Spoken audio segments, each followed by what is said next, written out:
तो hello student, स्वागत है आपका आज की हमारी नई वीडियो में। इस वीडियो में मैं आपको सब कुछ बताऊंगा एसएससी सीजीएल के बारे में भी। ये क्या है, इसका जो सिलेबस क्या है, इसके अंदर जॉब्स कौन सी है, सैलरी, प्रमोशन, एग्जाम पैटर्न क्या होता है और सिलेबस क्या है, सब बताऊंगा ए टू जेड। वीडियो ज़्यादा लंबी नहीं होगी, लास्ट तक देखिएगा। और अगर आप चैनल पे नए हैं तो सब्सक्राइब कर लीजिए। हम जीएस और इंग्लिश के रिगार्डिंग, एसएससी के सारे जीएस और इंग्लिश के सिलेबस के रिगार्डिंग डेली एक वीडियो अपलोड करते हैं। तो वीडियो को लाइक कर दीजिए, चैनल को सब्सक्राइब कर दीजिए। तो आइए अब हम बात करते हैं कि इस वीडियो में मैं आपको क्या क्या बताऊंगा।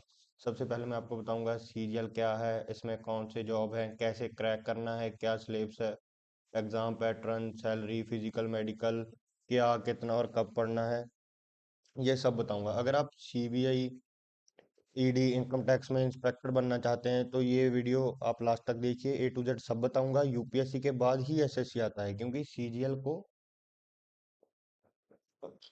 सीजीएल को मिनी आईएएस कहा जाता है। क्योंकि अगर हम कहें, अगर सेंट्रल गवर्नमेंट की जॉब में यूपीएससी के बाद अगर कुछ आता है तो वो है सीजीएल। पीसीएस भी है बीच में, पर पीसीएस जो है वो स्टेट जॉब है, इसलिए अगर सेंटर की जॉब में बात करें तो यूपीएससी के बाद जो है वो सीजीएल ही आता है। सीजीएल को मिनी आईएएस भी कहा जाता है। और ये जो एसएससी है, स्टाफ सिलेक्शन कमीशन, ये 3 बेस पर पेपर लेती है। जो एक पेपर होता है टेंथ के बाद, यानी कि अगर आपने टेंथ कर रखी है तो आप उसके टेंथ के बाद आप जीडी और एमटीएस का पेपर दे सकते हैं। अगर आपने ट्वेल्थ कर रखी है तो आप सीएचएस और स्टेनो का पेपर दे सकते हैं। और अब अगर आपने ग्रेजुएशन कर रखी है तो आप सीपीओ और सीजीएल का एग्जाम दे सकते हैं। सीजीएल में है आप अलग अलग बहुत सारे डिपार्टमेंट्स होते हैं, इसमें 25+ नौकरियां हैं अलग अलग डिपार्टमेंट्स की और अलग अलग रैंक्स की। और जो ग्रेजुएशन के बाद सीपीओ का एग्जाम होता है उसमें आप दिल्ली पुलिस में लग सकते हैं। और इसके लिए आपको सिर्फ ग्रेजुएशन चाहिए, कोई भी डिग्री हो, कितने भी मार्क्स हो, आपको सिर्फ और सिर्फ ग्रेजुएशन ही चाहिए।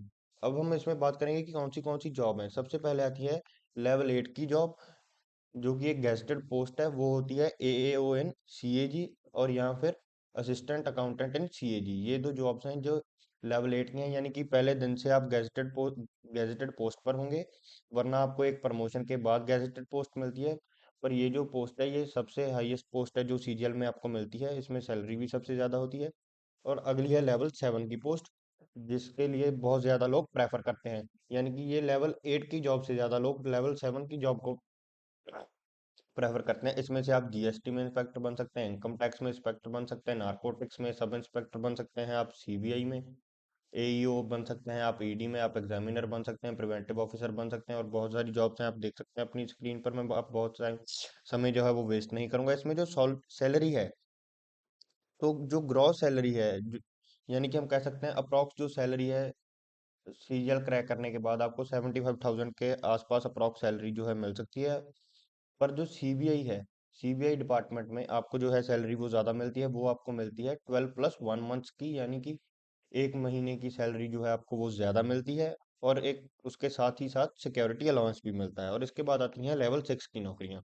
लेवल 6 की नौकरियाँ में है डिविजनल अकाउंटेंट। इसको भी बहुत लोग प्रेफर करते हैं। अगर किसी ने आगे यूपीएससी की तैयारी करनी है तो वो लोग ज़्यादातर डिविजनल अकाउंटेंट जो है इसको चूज करते हैं। इसमें म्यूचुअल ट्रांसफर भी है और वर्कलोड जो है बहुत ही ज़्यादा कम है। और इसमें और जॉब्स भी बहुत अच्छी अच्छी, जैसे कि आप देख सकते हैं जेएसओ है, सब इंस्पेक्टर इन एनआईए है, assistant in passport office, ministry of mines and textile. और इसके बाद आती है लेवल 5 की जॉब। लेवल 5 की जॉब में आप अकाउंटेंट बन सकते हैं सीएजी में, और ऑडिटर भी बन सकते हैं सीएजी और सीजीडीए में। और इसके बाद आती है लेवल 4 की जॉब। ये लास्ट लेवल की जॉब है सीजीएल के थ्रू। इसमें है आप बन सकते हैं sub inspector in narcotics, tax assistant in CBDT and CBIC, और sorting assistant and postal assistant. इसमें अगर हम बात करें एज की, तो एज जो है, एज आपकी जो है कास्ट के हिसाब से भी वेरी करती है, पर अप्रोक्स अप्रोक्स जो है 27 ईयर्स तक जो है एज वो वैलिड है। अब हम बात करेंगे इसके एग्जाम पैटर्न की। जो एग्जाम है ये होता है दो स्टेजेस में। सबसे पहले होगा टीयर 1 एग्जाम, जो सिर्फ और सिर्फ क्वालिफाइंग होगा। और आपके ये जो एग्जाम है इसमें आते हैं 4 सब्जेक्ट, जिनमें से सब में से 25-25 क्वेश्चन आते हैं पहले टीयर में। और जो वो सभी क्वेश्चंस होते हैं वो 50 मार्क्स के होते हैं, यानी कि एक सेट जो है वो 50 नंबर का होता है। और ये मैथ्स और रीजनिंग का जो है ये एक सेट है। ये होता है 1 घंटे का, और ये दूसरा सेट होता है, ये भी होता है 1 घंटे का। टोटल टाइम आपको मिलता है 2 घंटे का। और टोटल आपका जो एग्ज़ाम है वो होता है 200 नंबर का। और इसमें जो है नेगेटिव मार्किंग होती है, वो होती है 0.5 मार्क्स की। और अगर आपका एक नंबर जो है वो जो सही होता है एक क्वेश्चन, तो आपको मिलते हैं 2 मार्क्स एक सही के। और नेगेटिव मार्किंग होती है 0.5 मार्क्स की। अगर आपने ये एग्ज़ाम जो है वो निकाल लिया, ये सिर्फ क्वालिफाइंग है। उसके बाद आता है मेंस। मेंस में भी सब्जेक्ट तो सेम रहते हैं, पर जो क्वेश्चंस हैं उनकी नंबरिंग जो है वो चेंज हो जाती है। सो मैथ्स और रीजनिंग, इसमें भी आपको दोनों सेट करने के लिए एक एक घंटा मिलता है।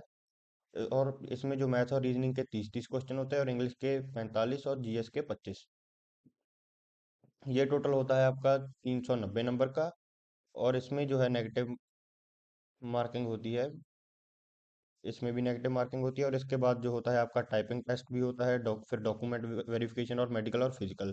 जो मेडिकल और फिजिकल है वो कुछ ज़्यादा टफ नहीं होता, सिर्फ कुछ पोस्टों के लिए ही जो है मेडिकल और फिजिकल टफ होता है। सिर्फ जैसे कि हम कह सकते हैं प्रिवेंटिव ऑफिसर, या लगभग सभी जॉब्स में तो जो है चश्मा भी प्रेफर है। अब हम बात करते हैं सिलेबस की सबसे पहले। तो अगर हम सिलेबस की बात करें तो ये है हमारा मैथ का सिलेबस। आपने ये सारा सिलेबस मैथ के लिए पढ़ना है। ये जो इम्पोर्टेंट है इसमें से ही ज़्यादातर पेपर आता है। और इसके बाद हम बात करेंगे इंग्लिश के सिले और ये रहा रीजनिंग का सिलेबस। इसका स्क्रीनशॉट ले लीजिए, मैं पहले आपको सिलेबस दिखा देता हूँ। और इसके बाद ये रहा इंग्लिश का सिलेबस, जिसमें से idiom, phrases, antonym, synonyms, vocabulary, spotting errors, ये सब कुछ इंपॉर्टेंट है। इंग्लिश और जीएस। इंग्लिश, जीएस और मेंस। रीजनिंग तो आसानी होती है, इंग्लिश, जीएस, मेंस, यानी कि सब्जेक्ट तो सभी इंपॉर्टेंट है, पर आपने इंग्लिश और जीएस पर जोर देना है, क्योंकि ये आपको आपका स्कोर बहुत ही ज़्यादा बूस्ट कर सकते हैं। आप इसका स्क्रीनशॉट ले लीजिए, ये इंग्लिश का सिलेबस है। और आगे आता है जीएस। जीएस जो है ये बहुत ही ज़्यादा वास्ट होता है। अगर आप इंग्लिश और जीएस पढ़ना चाहते हैं, हमारे चैनल पे आपको प्लेलिस्ट मिलेंगी, आप पढ़ सकते हैं। और आपको एक जीएस के लिए अलग से स्ट्रेटजी वीडियो भी है, जो आपको इस वीडियो के बिल्कुल लास्ट में मिल जाएगी। तो अगर हम जीएस की बात करें तो जीएस में करंट अफेयर्स आ जाते हैं, स्टैटिक जीके आ जाती है, हिस्ट्री आ जाती है। हिस्ट्री में भी आगे 3 हिस्सों में है, एशियंट, मेडिवल और मॉडर्न। फिर पॉलिटी आ जाती है, ज्योग्राफी आ जाती है, इकोनॉमी आ जाती है, साइंस आ जाती है। और स्टैटिक जीके में तो बहुत ही ज़्यादा वास्ट सिलेबस है। इसमें अवार्ड्स आ जाते हैं, आईटी आ जाती है, United Nations, books and authors, sports, national events, बहुत कुछ आ जाता है। और जो करंट अफेयर्स हैं, ये आपको सिर्फ एग्जाम से थोड़ा समय पहले ही पढ़ने हैं। और अब इससे पहले हम बात करेंगे कि हर साल वैकेंसी कितनी आती है। अगर हम बात करें तो एवरेज हर साल, जब से सीजीएल शुरू हुआ है, एवरेज हर साल 10,000 वैकेंसी जो है वो स्टाफ सिलेक्शन कमीशन निकालता ही निकालता है। और अब हम बात करेंगे कि आपको पढ़ना कैसे है ये सिलेबस। ये सिलेबस पढ़ने के लिए आपको एक अच्छी सी कोई भी बुक ले लेनी है, कोई भी बुक। प्रीवियस ईयर, आपको प्रीवियस ईयर पहले एक बार आपने सिलेबस कवर कर लेना है। उसके बाद पहले आपने, मान लीजिए आपने सारा सिलेबस कवर कर लिया, जिसके मैंने भी आपको स्क्रीनशॉट लेने के लिए कहे हैं।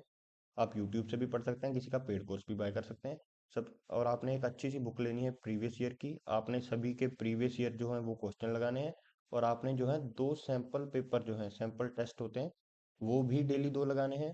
और उसके साथ साथ धीरे धीरे अपनी इम्प्रूवमेंट को जो है ट्रैक करना है, और जर्नल करना है अपनी इम्प्रूवमेंट को।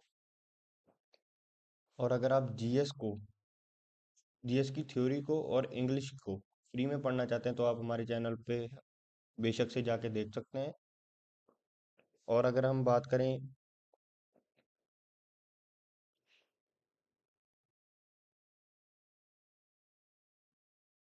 कि आपको इसके साथ साथ और क्या करना है, आपको प्रीवियस ईयर तो लगानी ही है, इसके साथ आपको क्विज भी लगानी है। और क्विज के साथ साथ आपको जो नोट्स हैं, नोट्स आपको अपने साफ सुथरे बनाने हैं। स्क्रीनशॉट से अपना मोबाइल नहीं भरना। आपने जो नोट्स हैं आपने उनको बना के रखना है, अच्छे से साफ सुथरे नोट्स, यानी कि जिनको आप डेली रिवाइज कर सकें। सो ये जो गवर्नमेंट जॉब की कोई भी तैयारी होती है, ये सिर्फ और सिर्फ आपकी रिवीजन के ऊपर होती है। आपने रिवीजन कितनी किया, और आपने जो रिवीजन है वो अपने नोट्स से करनी है। आप कुछ भी पढ़ते हैं, कहीं से भी पढ़ते हैं, यूट्यूब से, पेड कोर्स से, आपने नोट्स जो हैं वो अपने बहुत ही ज़्यादा साफ बनाने हैं। तो थैंक यू।